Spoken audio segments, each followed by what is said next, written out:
ये मेरे साथ कैसे कर सकते हैं? मैंने तो आपको कभी कोई नुकसान नहीं दिया, फिर आप मुझे घर से बाहर क्यों निकाल रहे हैं? नसरीन, तुमसे किसने कहा है कि तुम्हें कोई निकालने की कोशिश कर रहा है? इसीलिए तो आप मेरी मेहमत से शादी करवा रहे हैं। सुल्ताना साहिबा ने बताया कि आपकी भी रजामंदी है इसमें। उन्होंने मेरी अम्मी से कहा है कि या तो शादी करवाओ या तो इस घर से जाओ। आपको मालूम नहीं कि कितना दुख पहुंचाए मुझे। मेरे बाबा के बाद आप ही थे जिस पर मैं भरोसा कर सकती थी। इस बारे में मैंने अम्मी से बात की है। उनका मकसद सिर्फ तुम्हारी भलाई है और कुछ नहीं।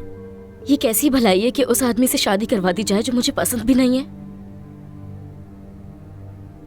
आप तो मेरे दिल में अपने लिए जज्बात जानती थी ना।